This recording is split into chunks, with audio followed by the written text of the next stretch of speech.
I remember the way he said it. Casual, smug, like power was a toy he'd been given to play with. "We can replace you tomorrow," he laughed, leaning back in his chair. The fluorescent lights flickered above us, humming like an insect caught between dying and surviving. His voice carried that same buzz, irritating, hollow, and self-assured. I smiled, the kind of smile that keeps secrets. "Fine," I said quietly, sliding my resignation letter across the polished table. "Then find someone else." He didn't look at it. None of them did. The letter sat there, unopened, while I stood and straightened my jacket. I left without another word. They thought they'd won. They didn't even know the war had already begun. 3 years ago, I joined Stratton Industries, a tech firm that promised innovation but ran on politics and ego. I started in cybersecurity, climbed fast, and foolishly believed merit meant something there. HR, especially Daniel, the so-called people director, made me think otherwise. A man who smiled with his teeth, but not his eyes. The kind who measured your worth by how quiet you stayed when disrespected. Still, I believed in the company once. Believed I could build something that mattered. I stayed late, solved breaches, prevented losses they didn't even know about.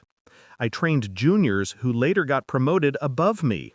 I covered mistakes, signed off on audits no one else could pass. And in return, I got a smile and a lie every review cycle.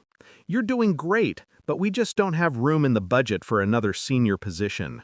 You're indispensable," they'd say. Until the day Daniel laughed and told me I wasn't.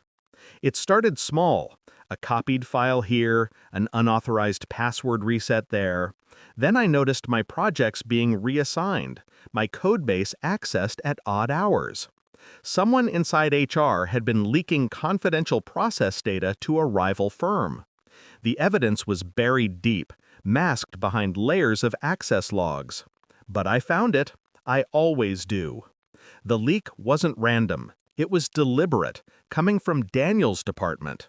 They'd been forging signatures, mine included, on compliance forms to cover themselves. My name was the shield they hid behind. When the investigation came, I'd be the fall guy. That's when my loyalty turned into strategy. I didn't rage. I didn't confront. That's not my style. I observed, documented, watched them tighten their own noose. For 2 months, I built what I called the Mirror, a program hidden inside the company's compliance system. It didn't harm, it only reflected, logging every fraudulent edit, every false entry, every unauthorized access. When it was ready, I disguised it as a routine update. HR approved it themselves. Daniel even congratulated me for my efficiency. By the end of the quarter, I had everything: emails, timestamps, financial trails, even voice logs from internal calls. The proof was irrefutable. Then came the performance review, the perfect stage. When Daniel told me I was replaceable, I didn't argue. I simply attached a single encrypted file to my resignation email before walking out. The subject line read, "Transition Plan for Immediate Implementation." He didn't open it. Of course he didn't. Arrogance breeds negligence. The attachment wasn't a virus or malware. That would have been sloppy. It was a synchronized upload, a timed transfer of every piece of their internal corruption to the company's board, regulatory auditors, and a few well-positioned journalists.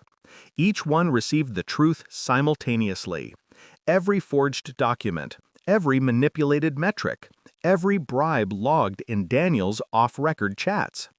I was halfway home when the call started. The first was from a friend in IT. "What did you do?" I just smiled at the traffic light and said, "What they made me do." By the next morning, HR was in chaos. The board froze all accounts pending investigation. 3 executives were suspended. 2 resigned before noon. Daniel tried to pin it on me, but the logs were clear. My last recorded access was before I resigned. Everything afterward traced back to his credentials. By evening, Stratton's name hit every major business site. Internal corruption exposed. HR head implicated. They didn't just lose their credibility, they lost their contracts, their investors, and their future. And all I lost was a job I'd already outgrown. He called me, Daniel, a week later. His voice wasn't laughing anymore. You think you can just ruin people's lives? No, I said softly. You did that yourself. I just turned on the lights.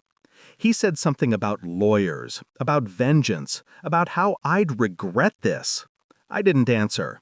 The silence made him understand what words never could. It's been 6 months since then. Stratton doesn't exist anymore.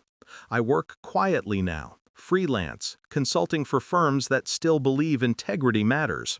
Some nights I open the old logs just to remind myself how easily truth gets buried under power, and how satisfying it feels to dig it back up. People ask me if I miss it, the office, the team, the stability. I don't. I learned something vital that day. You can replace a title, you can replace a position, but you can't replace the person who knows where all the secrets are buried. So when Daniel laughed and said, "We can replace you tomorrow," I suppose he was right. They replaced me, and then they fell apart trying to find another me. Justice isn't loud. It doesn't shout or threaten. It waits. And when it strikes, it leaves silence behind. The kind of silence only the guilty truly hear.